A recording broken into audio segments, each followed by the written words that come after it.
ഒരു വിദ്യാർത്ഥി ഒരു സ്വപ്നം കാണുന്നെങ്കിൽ ആ സ്വപ്നത്തിനനുസരിച്ച് അവർക്ക് മുന്നോട്ട് പോകാനുള്ള അവസരം കൂടി നിഷേധിക്കപ്പെടുന്നു എന്നുള്ളതാണ്. മലപ്പുറം കേരളത്തിനകത്തുള്ളൊരു ജില്ലയാണ്.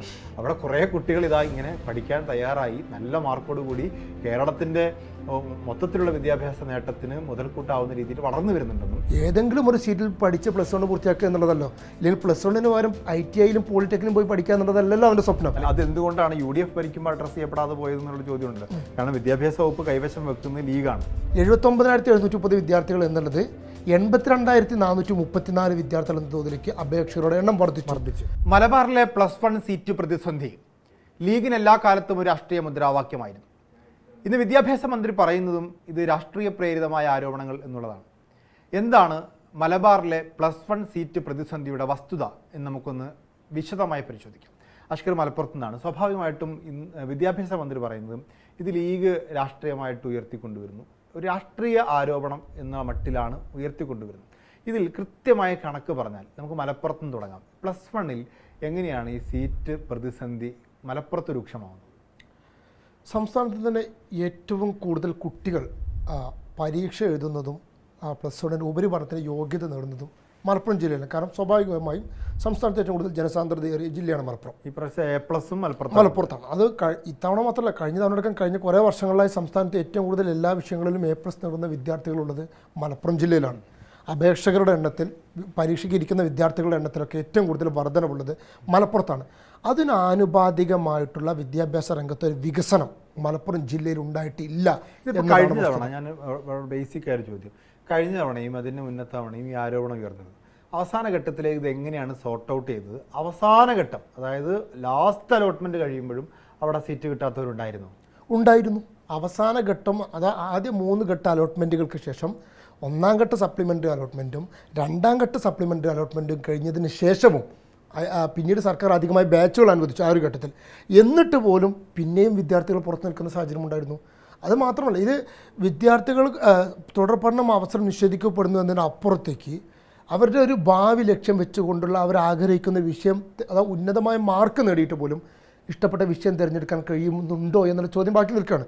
അതുണ്ടാക്കാവുന്ന സാമൂഹ്യ പ്രത്യാഘാതം, അത് ഒരു കേരളത്തിൽ തന്നെ ഒരു ഭാഗത്ത്, മലബാറിനെ തന്നെ വലിയ തോതിൽ പിന്നോട്ടടിക്കുന്ന രീതിയിലേക്കാണ് ഈ കാര്യങ്ങൾ. ഇത് കേൾക്കുന്നവർക്കൊരു വ്യക്തതയ്ക്ക് വേണ്ടി, ഇത്തവണ എത്ര പേരാണ് 10ാം ക്ലാസ് പാസ്സായിട്ടുള്ളത്, ഈ +1 ഹയർ സ്റ്റഡീസിന് പോകാൻ യോഗ്യത നേടിയിട്ടുള്ളത് കണക്കുണ്ടാവും? ഇത്തവണ മലപ്പുറം ജില്ലയിൽ 79,730 വിദ്യാർത്ഥികൾ എല്ലാ SLC പരീക്ഷ പാസ്സായി ഉപരിപഠനത്തിന് യോഗ്യത നേടി. 79,730. പക്ഷേ ഇത്തവണ +1 അപേക്ഷിച്ചിരിക്കുന്ന വിദ്യാർത്ഥികളുടെ എണ്ണം മലപ്പുറം ജില്ലയിൽ എന്ന് പറയുന്നത് 82,434 വിദ്യാർത്ഥികൾ. കഴിഞ്ഞ തവണ കിട്ടാത്തവർ കൂടി ഇത്തവണ അപേക്ഷിച്ചിട്ടുണ്ടാവണം. അല്ല, മറ്റ് വിദ്യാഭ്യാസ SSLC അല്ലാതെ CBSE ഉൾപ്പെടെയുള്ള മറ്റ് ഇതിൽ നിന്ന് സിലബസിൽ നിന്ന് വന്ന വിദ്യാർത്ഥികൾ, അതുപോലെ തന്നെ ജില്ല വിട്ടിട്ടുള്ള വിദ്യാർത്ഥികൾ, ഇപ്പോൾ അതിർത്തി ഗ്രാമത്തിൽ നിന്ന് കോഴിക്കോട് ജില്ലയിലെ ഒരു വിദ്യാർത്ഥി മലപ്പുറം ജില്ലയിൽ സീറ്റിന് അപേക്ഷിച്ചിട്ടുണ്ടാകും.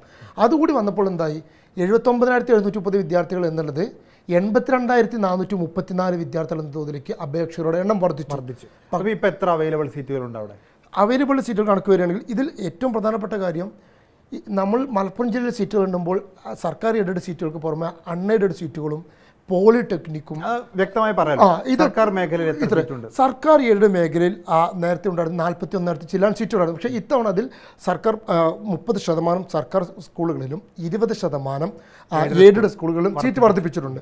അങ്ങനെ ഈ 2 സീറ്റ് വർദ്ധിപ്പിച്ച ഉൾപ്പെടെ 52,600 സീറ്റുകൾ ഈ 2 മേഖലകളായിട്ട് വരും. ഇതിന് പുറമെ 11,286 സീറ്റുകൾ എന്നാണ് സർക്കാർ മേഖല. അതിൽ 11,300 സീറ്റുകൾ അൺഎയ്ഡഡ് മേഖലയിലുണ്ട്. പക്ഷേ ഈ അൺഎയ്ഡഡ് മേഖല എന്ന് പറയുന്നത് ഒരിക്കലും സർക്കാരിന്റെ ഔദാര്യമല്ല, വിദ്യാർത്ഥികൾ ഫീസ് കൊടുത്ത് പഠിക്കേണ്ട കുട്ടികൾക്ക് ആശ്രയിക്കാൻ പറ്റുന്ന ഒരു മേഖലയാണ്. സാമ്പത്തിക പ്രതിസന്ധിയുള്ള ഒരു കുടുംബത്തെ സംബന്ധിച്ചിടത്തോളം ആ സീറ്റ് ആശ്രയിക്കാൻ കഴിയില്ല. മാത്രമല്ല, എയ്ഡഡ് സീറ്റുകളിൽ തന്നെ മാനേജ്മെൻറ്റ് സീറ്റുകൾ വരുന്നുണ്ട്.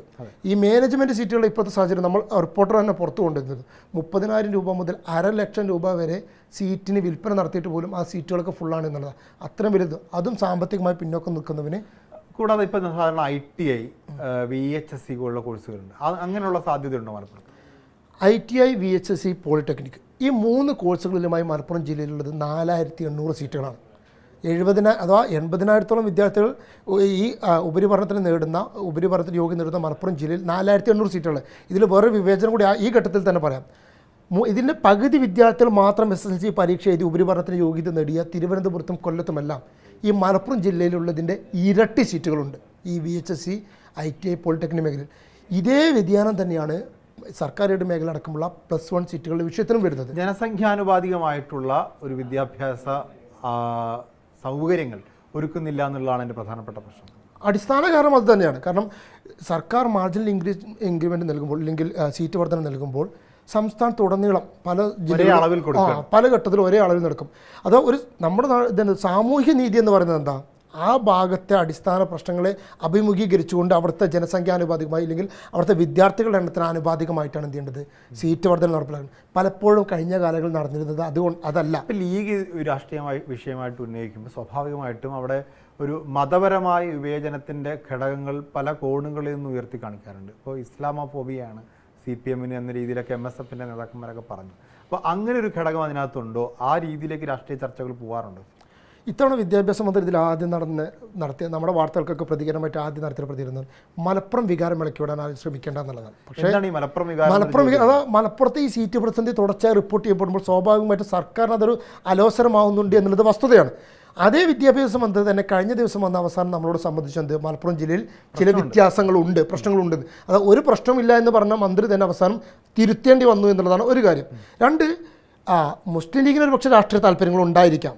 പക്ഷേ ഈ സീറ്റ് പ്രതിസന്ധിക്ക് ഹയർ സെക്കൻഡറി തുടങ്ങിയത് മുതൽ കഴിഞ്ഞ 10-15 വർഷമായിട്ട് ഇതുണ്ട്. ഈ കഴിഞ്ഞ 8 വർഷത്തിൽ മാത്രമല്ല UDF ഭരിക്കുമ്പോഴേ പ്രശ്നമുണ്ട്. അപ്പോൾ അതെന്തുകൊണ്ടാണ് UDF ഭരിക്കുമ്പോൾ അഡ്രസ്സ് ചെയ്യപ്പെടാതെ പോയതെന്നുള്ള ചോദ്യമുണ്ടല്ലോ. കാരണം വിദ്യാഭ്യാസ വകുപ്പ് കൈവശം വെക്കുന്നത് ലീഗാണ്. ലീഗ് ഇതിന് പറയുന്ന മറുപടി എന്താണ്? ഞങ്ങൾ അധിക ബാച്ചുകൾ അനുവദിച്ചു, അൺഎയ്ഡഡിലടക്കം അധിക ബാച്ചുകൾ അനുവദിച്ചു, അധിക സീറ്റുകൾ നൽകിയെന്നുള്ളത് പിൻവലിക്കപ്പെട്ടിട്ടില്ലല്ലോ. ഇല്ല. പക്ഷേ എന്താ വെച്ച് കഴിഞ്ഞാൽ കാലാതീതമായി ഓരോ വർഷങ്ങളും വരേണ്ട രീതിയിലുള്ള ഒരു വർധനവ് ഉണ്ടായിട്ടില്ല. അത് UDFന്റെ കാലത്തും ഉണ്ടായിട്ടില്ല എന്നുള്ളതാണ്. കാരണം 10 വർഷത്തിലധികമായി ഈ പ്രശ്നം ഇവിടെ നിൽക്കുന്നുണ്ട്. ഈ 8 വർഷം LDF ഭരിക്കുന്ന 8 വർഷം മാത്രമല്ല, അതിന് മുമ്പും ഈ പ്രശ്നം UDFന്റെ കാലത്ത് താൽക്കാലിക ബാച്ചുകളാണ് അനുവദിച്ചിട്ടുള്ളത്, സ്ഥിരം ബാച്ചുകൾ അനുവദിച്ചിട്ടുണ്ടോ? ഇപ്പോൾ ഓരോ സർക്കാരും താൽക്കാലിക ബാച്ചുകൾ അനുവദിച്ചിട്ട് ഇത് പരിഹാരം കാണാൻ ബാച്ചുകൾ വരിക എന്ന് പറയുമ്പോൾ സർക്കാരിന് വലിയ സാമ്പത്തിക ബാധ്യതയുണ്ട്. അപ്പോൾ ആ സാമ്പത്തിക ബാധ്യതയിലേക്ക് പോകാൻ ഇപ്പോഴത്തെ സാമ്പത്തിക സ്ഥിതി അനുസരിച്ച് സർക്കാർ ഒരു പോസ്റ്റ് പോലും അധികം ക്രിയേറ്റ് ചെയ്യപ്പെടാൻ സാധ്യതയില്ല, അല്ലേ? അതാണ് ഇതിൻ്റെ അടിസ്ഥാന പ്രശ്നം. ഇപ്പോൾ മറ്റ് ജില്ലകളിൽ സർക്കാരിൻ്റെ വിദ്യാഭ്യാസ നയം അനുസരിച്ച്, കേന്ദ്ര സർക്കാർ ഇതാണെങ്കിൽ വിദ്യാഭ്യാസ നയം അനുസരിച്ച് ഒരു അധ്യാപകന് ഒരു ക്ലാസ്സിൽ 50 വിദ്യാർത്ഥികൾ എന്നുള്ളതാണ്. പക്ഷേ ഇപ്പോഴടക്കം 30% വർധന നടക്കും. ഒരു ക്ലാസ്സിൽ 60, 65, 70 വരെ സീറ്റുകളിലേക്ക് എത്തുകയാണ്. അവസാനം ഈ വർധനകളൊക്കെ വരുമ്പോൾ കുട്ടികളെത്തുക. ഒരു ക്ലാസ്സിൽ 65-ലധികം വരുന്ന വിദ്യാർത്ഥികളെ എങ്ങനെ ഒരു അധ്യാപകൻ ക്വാളിറ്റി നഷ്ടപ്പെടുന്നുണ്ട്? അത് ഹയർ സെക്കൻഡറി തലത്തിൽ SSLC തലത്തിൽ ഉയർന്നു നിൽക്കുന്ന മലബാറിലെ വിദ്യാഭ്യാസ തലത്തിലുള്ള നേട്ടം ഹയർ സെക്കൻഡറി തലത്തിലേക്ക് എത്തുമ്പോൾ പിറകോട്ട് പോകുന്നുണ്ട്. മാത്രമല്ല നമ്മുടെ നാട്ടിൽ വിദ്യാഭ്യാസ സമ്പ്രദായത്തിൽ ഇപ്പോൾ മാറ്റം വന്നുകൊണ്ടിരിക്കുക. കാരണം 4 വർഷത്തെ ഡിഗ്രി ആവാൻ പോവുകയാണ്. സ്കിൽ ഓറിയൻറ്റഡായി മാറണം എന്ന് പറയുന്നു. കുട്ടികൾ ടെക്സ്റ്റ് ബുക്കിൽ നിന്ന് പുറത്ത് കിടക്കണം എന്ന് പറയുന്നു. ഈ ക്ലാസ്സിൽ ഒരു വലിയ ഉത്സവപ്പറമ്പിലുള്ള ആൾക്കൂട്ടം ഉണ്ടാകുമ്പോൾ ഒരു അധ്യാപകൻ എങ്ങനെയാണ് ഈ കുട്ടികളുടെ ക്വാളിറ്റി ഉറപ്പുവരുത്താൻ പറ്റുന്നൊരു ചോദ്യമുണ്ടല്ലോ. സ്വാഭാവികമായിട്ടും ഈ അധ്യാപകർക്ക് ഓരോ കുട്ടിയെയും ശ്രദ്ധിക്കാൻ പറ്റില്ല. പഠിക്കട്ടെ എന്ന് വിചാരിക്കും. അതാണ് പ്രധാനപ്പെട്ട കാര്യം. നിലവാരം കുറയും സ്വാഭാവികമായിട്ടും. ഇൻഡിവിജ്വൽ അറ്റൻഷൻ എന്ന് പറയുന്ന സാധനം അതാ നമ്മൾ കാലക്രമേണ അത് കൊണ്ടുവന്നതാണ്. ആ ഒരു സാധനം നഷ്ടപ്പെടുന്നുണ്ടല്ലോ. മാത്രമല്ല ഒരു ക്ലാസ്സിലുള്ള വിദ്യാർത്ഥിക്ക് ഇത്ര സ്ക്വയർ ഫീറ്റ് സ്പേസ് വേണമെന്നുള്ളതാണ് വിദ്യാഭ്യാസ നിരീക്ഷകർ പറയുന്നത്. അതൊക്കെ അട്ടിമറിക്കപ്പെടുക. സ്വാഭാവികമായിട്ടും അവരെ പഠന നിലവാരത്തെ ബാധിക്കുന്നു, റിസൾട്ടുകളെ ബാധിക്കുന്നു. അതോടൊപ്പം തന്നെ ഈ ഒരു ക്ലാസ്സിൽ 65 വിദ്യാർത്ഥികൾ എടുത്തിട്ട് പോലും സംസ്ഥാനത്തെ ഏറ്റവും കൂടുതൽ വിദ്യാർത്ഥികൾ A+ നടത്തുന്നത് മലപ്പുറം ജില്ലയിലാണ്. 11,000-ലധികം വിദ്യാർത്ഥികളാണ് തവണ. സ്വകാര്യ മേഖലയെ സഹായിക്കാൻ അങ്ങനെ ഒരു ആരോപണമുണ്ടോ? കാരണം സ്വകാര്യ മേഖലയിലേക്ക് ഈ കുട്ടികൾ പോകുന്നുണ്ടോ? +1, +2 മേഖലയിൽ +1 ഇതിലുണ്ടാകുന്നത് സ്വകാര്യ മേഖല എന്ന് അൺഎയ്ഡഡ് മേഖലയാണ്. അൺഎയ്ഡഡ് മേഖല ആകെപ്പാടുന്നത് 11,300 സീറ്റാണ്. അത് സീറ്റ് വർദ്ധിപ്പിക്കാൻ തോന്നുന്നു വേണമെങ്കിൽ. അല്ല, ഇത്തവണ ഇപ്പോൾ വർധനവ് നൽകിയിരിക്കുന്നത് സർക്കാർ സ്കൂളുകളിലും എയ്ഡഡ് സീറ്റുകളിലുമാണ്. അൺഎയ്ഡഡ് വർദ്ധിപ്പിക്കണമെന്ന് ആരും ആവശ്യപ്പെടുന്നില്ല. എല്ലാവരും ആവശ്യപ്പെടുന്നത് സർക്കാർ സ്കൂളുകൾ എന്ത് ചെയ്താൽ സീറ്റ് വർദ്ധിപ്പിച്ചാൽ മതി. സീറ്റുകളല്ല, ബാച്ചുകളാണ് വേണ്ടത്. സീറ്റ് വർധന കൊണ്ട് എന്തില്ല, ഇനി പ്രശ്നം വർധനയ്ക്കുള്ള സ്കോപ്പില്ല. 65 കുട്ടികളിലൊക്കെ 65-70 കുട്ടികളായി. ഇനിയിപ്പോൾ സീറ്റ് വർദ്ധിപ്പിക്കുക എന്ന് പറയുന്നത് ഈ കുട്ടികളുടെ മുകളിൽ കൂടുതൽ ഭാരം അടിച്ചേൽപ്പിക്കുന്ന തുല്യമാണ്. ഇനിയിപ്പോൾ ഏക പരിഹാരം എന്നുള്ളത് ബാച്ചുകൾ അനുവദിക്കുക എന്നുള്ളതാണ്. അങ്ങനെ പുതിയ ബാച്ചുകൾ അനുവദിക്കാൻ മലപ്പുറത്ത് സ്കൂളുകളിൽ സൗകര്യമുണ്ട്. അപ്പോൾ ക്ലാസ് റൂമുകൾ വേണം, അധ്യാപകർ വേണം, അവിടുത്തെ ലാബുകൾ, എല്ലാ സൗകര്യങ്ങളും വർദ്ധിപ്പിക്കണം. അങ്ങനെ ഈ മലപ്പുറത്തെ സ്കൂളുകൾക്ക് ഈ അധിക ബാച്ചുകളെ താങ്ങാനുള്ള കപ്പാസിറ്റി ഉണ്ടോ? ഇല്ല എന്നുള്ളത് വസ്തുത. കാരണം ഈ അധിക ബാച്ചുകൾ വരുമ്പോൾ സ്വാഭാവികമായിട്ടും അതിനു വേണ്ട അടിസ്ഥാന സൗകര്യങ്ങൾ കൂടി ഒരുക്കണം. അതുകൂടി സർക്കാരിന് സാമ്പത്തിക ബാധ്യത ആയതുകൊണ്ടാണ് ഇത്രയും വലിയ പ്രക്ഷോഭങ്ങൾ ഉയരുമ്പോൾ പോലും അധിക ബാച്ച് അനുവദിക്കുക എന്നുള്ള തരത്തിലേക്ക് സർക്കാർ പോകാതിരിക്കുന്നത്. പഠനം വേണ്ടേ? നമ്മളിപ്പോൾ പറയുന്ന HR കമ്മിറ്റി റിപ്പോർട്ടൊക്കെ പോലെ തന്നെ വിദ്യാഭ്യാസ രംഗത്ത് ഈ ഓരോ ജില്ലകളിലും, ഇപ്പം മലപ്പുറത്തിൻ്റെ മാത്രം കാര്യമല്ല, മലപ്പുറത്തും കോഴിക്കോട്ടും കണ്ണൂരും പാലക്കാട്ടും ഒക്കെ എല്ലാ ജില്ലകളിലും ആ ജനസംഖ്യക്കനുസരിച്ച് വിദ്യാർത്ഥികൾക്കനുസരിച്ച് അവിടെ സ്കൂളുകളുണ്ടോ? കുട്ടികളുടെ വിദ്യാഭ്യാസ അവകാശ നിയമം പാസ്സാക്കിയ രാജ്യമാണല്ലോ നമ്മുടെ. അപ്പോൾ അത് ഒരുപക്ഷെ 10ാം ക്ലാസ് വരെ അല്ലെങ്കിൽ 8ാം ക്ലാസ് വരെയൊക്കെ ആയിരിക്കാം. +2 ഇതിൻ്റെ ഭാഗമാണല്ലോ. അപ്പോൾ ഒരു പഠനം നടക്കേണ്ടതുണ്ട് എന്നുള്ളതല്ലേ? പല പഠനങ്ങളും നടന്നിട്ട് പോലും അതിൻ്റെ റിപ്പോർട്ട് പോലും പുറത്തു വരാതിരിക്കുന്നു എന്നുള്ളതാണ്. കുറിച്ച് പഠനം നടന്നിട്ടുണ്ട്. ഈ സീറ്റ് പ്രതിസന്ധി വിഷയത്തിലും വിദ്യാഭ്യാസ രംഗത്തെക്കുറിച്ചും ഒരു കമ്മീഷനെ വെച്ച് സർക്കാർ പഠനം നടത്തിയെങ്കിൽ പോലും ആ റിപ്പോർട്ട് പുറത്തുവിടാൻ ഇതുവരെ തയ്യാറായിട്ടില്ല. കാരണം ഈ ഇടതുപക്ഷ സർക്കാർ പഠനം നടത്തിയിട്ടുണ്ട്. ഇടതുപക്ഷമാണോ UDFിൻ്റെ അവസാന ഘട്ടത്താണോ എന്നുള്ള കാര്യത്തിൽ എനിക്ക് സംശയമുണ്ട്. പക്ഷേ പഠനം നടന്നിട്ടുണ്ട്, അതിന് റിപ്പോർട്ട് പുറത്തു വിട്ടിട്ടില്ല. അതിൽ ഒന്നാമത്തെ കാരണം എന്ന് വെച്ച് കഴിഞ്ഞാൽ, ഇപ്പോൾ കഴിഞ്ഞ വർഷത്തെ അധ്യയന വർഷത്തിൽ 2023-24 അധ്യയന വർഷത്തിൽ സംസ്ഥാനത്ത് 129 ബാച്ചുകളിൽ 25 വിദ്യാർത്ഥികൾ പോലും ഉണ്ടായിരുന്നില്ല. ഇവിടെ ഒരു ക്ലാസ്സിൽ 65 വിദ്യാർത്ഥികൾ. മലപ്പുറത്ത് മാത്രമല്ലല്ലോ അല്ലേ, മലബാറിലെ മറ്റ് ജില്ലകളിലെ കണക്കുകളും ഇത് സമാനമാണ്. അതെ, സംസ്ഥാനത്ത് ഉടനീളമുള്ള ബാച്ചുകളിൽ ഒരു ക്ലാസ്സിൽ 25 വിദ്യാർത്ഥികൾ പോലും ഇല്ലാത്ത 129 ബാച്ചുകൾ കഴിഞ്ഞ തവണ പ്രവർത്തിച്ചു. തെക്കൻ ജില്ലകളിലാണ് കൂടുതൽ. അതിൽ 99 ബാച്ചുകളും തെക്കൻ കേരളത്തിലാണ്. ഈ വടക്കൻ കേരളത്തിലേക്ക് വരുമ്പോൾ മലപ്പുറത്തിന് സമാനമായ പ്രതിസന്ധി കോഴിക്കോട്ടും ഉണ്ട്. കോഴിക്കോടും പാലക്കാടും കണ്ണൂരും സീറ്റിന്റെ കുറവുണ്ടെങ്കിൽ ഇവിടെ 10,000 സീറ്റിന്റെ കുറവുണ്ട്. കോഴിക്കോട്ടുണ്ട്, പാലക്കാടുണ്ട്, കണ്ണൂരും. കാസർഗോഡ് അത്ര വലിയ, കാസർഗോഡും വയനാട്ടിലും വലിയ പ്രതിസന്ധി ഇല്ലാന്ന് മനസ്സിലാക്കുന്നത്. മറ്റ് വടക്കൻ കേരളത്തിലെ ജില്ലകളിലൊക്കെ മലപ്പുറത്ത് സമാനമായ പ്രതിസന്ധി ഉണ്ട്. അതുമാത്രമല്ല, കഴിഞ്ഞ തവണ 10,000-40,000 സീറ്റ് സംസ്ഥാന തലത്തിൽ മൊത്തത്തിൽ ഒഴിഞ്ഞു നടക്കുന്നുണ്ട് +1 സീറ്റാണ്. പക്ഷേ ഈ ഒഴിഞ്ഞു നടക്കുന്ന 40,000 സീറ്റും തൃശ്ശൂർ മുതൽ തിരുവനന്തപുരം വരെയുള്ള ജില്ലകളിൽ ഡിസ്പാരിറ്റി ചൂണ്ടിക്കാണിക്കുമ്പോൾ തെക്കൻ കേരളത്തിലെ സീറ്റുകൾ വെട്ടിച്ചുരുക്കി അത് മലബാർ കൊടുക്കാൻ പറ്റില്ലല്ലോ. അങ്ങനെ കൊടുത്തുകൊണ്ട് സീറ്റുകളുടെ എണ്ണം മാത്രമേ കൂടുന്നുള്ളൂ. ഈ പറയുന്ന അടിസ്ഥാന സൗകര്യം വർദ്ധിക്കാനോ ബാച്ചുകൾ വർദ്ധിപ്പിക്കാനുള്ള ശ്രമം ഇല്ലെങ്കിൽ, ഇപ്പോൾ തെക്കൻ കേരളത്തിൽ ഇത്രയും സീറ്റുകൾ ഒഴിഞ്ഞു കിടക്കുന്നു എന്ന് പറഞ്ഞതുകൊണ്ട് അതൊരു ഒരു വിവേചന ബുദ്ധിയോടുകൂടി സമീപിക്കാനേ സഹായിക്കുകയുള്ളൂ. ആ സീറ്റുകൾ എങ്ങനെ നമുക്ക് ഇവിടെ ഉപയോഗപ്പെടുത്താൻ പറ്റും? അങ്ങനെ എന്തെങ്കിലും പഠനമുണ്ടോ? അതിന് പറയുന്നൊരു പരിഹാരം എന്ന് പറഞ്ഞാൽ ബാച്ചുകൾ ഷിഫ്റ്റ് ചെയ്യാം. ബാച്ചുകളും അധ്യാപകരെയും ഷിഫ്റ്റ് ചെയ്യാം. അധ്യാപകർ ട്രാൻസ്ഫർ കൊടുക്കാം. അത് പക്ഷേ ഇതിലൊരു വലിയ രാഷ്ട്രീയ സാഹചര്യം എന്ന് പറയുന്നത്, ഇപ്പോൾ ഒരു മതസംഘടന കീഴിലുള്ള ഏതെങ്കിലും ഒരു സാമുദായിക സംഘടനകളുടെയോ ഇല്ലെങ്കിൽ സഭകളുടെയോ എങ്കിൽ ഒക്കെ പള്ളികളുടെയൊക്കെ കീഴിലുള്ള ഒരു സ്കൂള്, അവിടെ കുട്ടികൾ കുറവാണെങ്കിലും അവിടെ നിന്ന് ആ ബാച്ച് കട്ട് ചെയ്ത് പുറത്ത് കൊണ്ടുപോകാന്നുള്ള സർക്കാർക്ക് എന്താണ് പ്രതിസന്ധിയാണ്. അവിടുത്തെ രാഷ്ട്രീയമായിട്ടുള്ള മേഖലയിൽ നിന്ന് ബാച്ച് കട്ട് ചെയ്യാൻ പറ്റില്ല, സർക്കാർ മേഖലയിൽ നിന്ന് പറ്റുമോ? പക്ഷെ അവിടെയും ഇതാണ് പ്രശ്നം. ഈ അധ്യാപക സംഘടനകളുടെ മറ്റൊക്കെ ഇടപെടൽ കൊണ്ട് അതിനെന്ത് ചെയ്യുന്നില്ല, അനുവദിക്കുന്നില്ല എന്നുള്ളതാണ് പ്രശ്നം. ഇതിൻ്റെ ഒരു സാമൂഹികമായിട്ടൊരു ഇമ്പാക്റ്റ് കൂടി ഉണ്ടാകുന്നത് എന്നുള്ള. ഇപ്പോൾ ഒരു വിദ്യാർത്ഥി, നമുക്കറിയാം, ഇപ്പോൾ സയൻസ് വേണം, മെഡിസിൻ പഠിക്കണമെങ്കിലും ഒരു നേഴ്സിങ്ങിന് പഠിക്കണമെങ്കിൽ പോലും സയൻസ് വേണം. മലപ്പുറം ജില്ലയിലെ 11,000 ചില്ലാനും വിദ്യാർത്ഥികളാണ് എല്ലാ വിഷയങ്ങളിലും A+ നേടിയിരിക്കുന്നത്. ഈ വിദ്യാർത്ഥികൾ എടുത്തു കഴിഞ്ഞാൽ അപ്പോൾ ഈ വിദ്യാർത്ഥികൾക്ക് സയൻസ് പഠിക്കുക, ഒരു 9 A+ 1 A ഉള്ള വിദ്യാർത്ഥിക്ക് സയൻസ് പഠിക്കണം എന്ന് പറഞ്ഞാൽ നടക്കില്ല. ഈ സയൻസും കൊമേഴ്സും എടുക്കുന്നതിന് A+ മാനദണ്ഡമല്ല. പക്ഷെ നിലവിൽ ഒരു ട്രെൻഡ് അനുസരിച്ച് ഫുൾ A+ ഉള്ളവൻ സയൻസ് എടുക്കുക. അത്രയും സയൻസ് സീറ്റുകളാണ് ആവശ്യം. അവിടെ ഇല്ല, സയൻസ് സീറ്റുകളില്ല. അപ്പോൾ അവരെ ഭാവി ഒരു വിദ്യാർത്ഥി ഒരു സ്വപ്നം കാണുന്നെങ്കിൽ ആ സ്വപ്നത്തിനനുസരിച്ച് അവർക്ക് മുന്നോട്ട് പോകാനുള്ള അവസരം കൂടി നിഷേധിക്കപ്പെടുന്നു എന്നുള്ളതാണ്. ഏതെങ്കിലും ഒരു സീറ്റിൽ പഠിച്ച് +1 പൂർത്തിയാക്കുക എന്നുള്ളതല്ലോ, ഇല്ലെങ്കിൽ +1 പകരം ITIയിലും പോളിടെക്നിലും പോയി പഠിക്കുക എന്നുള്ളതല്ലല്ലോ അവൻ്റെ സ്വപ്നം. അല്ല, ഇതിലിപ്പോൾ പ്രധാനപ്പെട്ട എനിക്ക് തോന്നുന്നു മലപ്പുറത്തെ കുട്ടികൾ നന്നായി പഠിക്കുന്നുവെന്നും അവർ വിദ്യാഭ്യാസപരമായി ഉയരുന്നുവെന്നും ഒക്കെ അംഗീകരിക്കാൻ കുറേ കാലമായിട്ട് സർക്കാരിന് ഒരു വൈമനസ്സുണ്ട്.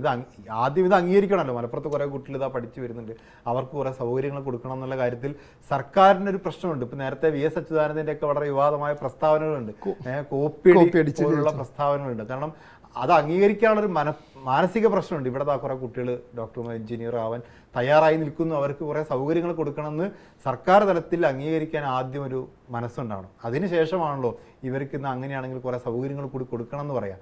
അങ്ങനെ സൗകര്യങ്ങൾ കൊടുക്കണമെങ്കിൽ ആദ്യം ഇവർ അംഗീകരിക്കേണ്ടത് മലപ്പുറം കേരളത്തിനകത്തുള്ളൊരു ജില്ലയാണ്. അവിടെ കുറേ കുട്ടികൾ ഇങ്ങനെ പഠിക്കാൻ തയ്യാറായി നല്ല മാർക്കോട് കൂടി കേരളത്തിൻ്റെ മൊത്തത്തിലുള്ള വിദ്യാഭ്യാസ നേട്ടത്തിന് മുതൽക്കൂട്ടാവുന്ന രീതിയിൽ വളർന്നു വരുന്നുണ്ടെന്നും അവരൊക്കെ സഹായിക്കേണ്ടതുണ്ടെന്നൊരു മാനസികാവസ്ഥ സർക്കാരിന് വരേണ്ടതുണ്ട് അല്ലേ? തീർച്ചയായും. ഇതിലെന്താ വെച്ചാൽ ഇപ്പോൾ ഏറെ വിദ്യാഭ്യാസ രംഗത്ത് SLC റിസൾട്ടിലൊക്കെ പിന്നോക്കം നിന്നിരുന്ന ജില്ലയാണ് മലപ്പുറം ജില്ല. പ്രത്യേക പദ്ധതി വിജയപേരി ഉൾപ്പെടെയുള്ള പദ്ധതികൾ കൊണ്ടുവന്ന് സ്കൂളിലെ അടിസ്ഥാനത്തിൽ വിദ്യാർത്ഥികളെ കേന്ദ്രീകരിച്ച് അവരെ മുന്നോട്ട് കൊണ്ടുവന്നതാണ്. അത് മലപ്പുറം മാത്രമല്ല, മലപ്പുറം കോഴിക്കോടൊക്കെ ഏറെ വിദ്യാഭ്യാസപരമായി പിന്നോട്ട് നിന്നിരുന്നൊരു മേഖല പെട്ടെന്നുണ്ടായ ഒരു കുതിച്ചുകയറ്റം.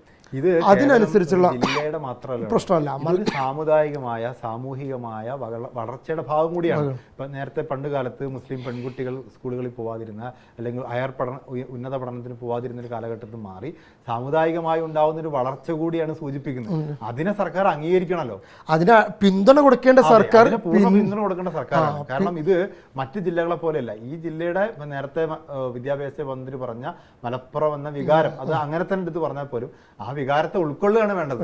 ആ മലപ്പുറം വികാരം ഉയർന്നു വരുന്നുണ്ടെങ്കിൽ ആ മലപ്പുറം വികാരത്തെ ഉൾക്കൊള്ളാനുള്ള ഒരു മനസ്സാണ് വിദ്യാഭ്യാസ മന്ത്രി കാണിക്കേണ്ടത്. കാരണം ഇതൊരു സമുദായത്തിൻ്റെ സാമൂഹിക വളർച്ചയുടെ ഭാഗമാണെന്നും ആ സമുദായം നേരത്തെ ഉണ്ടായിരുന്ന വിലക്കുകളിൽ നിന്ന് പുറത്തു കടന്ന് വലിയ വിദ്യാഭ്യാസപരമായി മുന്നോട്ട് വരുന്നുവെന്നും അവരെ സഹായിക്കാൻ ഞങ്ങൾ ബാധ്യസ്ഥരാണെന്നുള്ളൊരു ബോധ്യം സർക്കാരിനുണ്ടാവുക എന്നുള്ളതാണ് ആദ്യം ചെയ്യേണ്ടത്. ഇത് രാഷ്ട്രീയ വിഷയമായി ലീഗ് ഉന്നയിക്കുന്ന അവരുടെ നിലനിൽപ്പിൻ്റെ കൂടി വിഷയമാണ്. പക്ഷേ സർക്കാരിനെ സംബന്ധിച്ചിടത്തോളം സർക്കാർ ഇക്കാര്യത്തിൽ കുറച്ചുകൂടി പോസിറ്റീവായൊരു സമീപനം ഉണ്ടാവണം എന്നുള്ളതാണ് അല്ലേ? അതാണ് ഇതിന് അടിസ്ഥാന പരിഹാരം അധിക ബാച്ചുകൾ അനുവദിച്ച് വിദ്യാർത്ഥികളുടെ കണ്ണീരിന് ഇത്തവണയെങ്കിലും നമ്മൾ സാക്ഷിയാവാതിരിക്കുക എന്നുള്ളത് ഏറ്റവും ചുരുങ്ങിയ വാക്കുകൾ പറയും.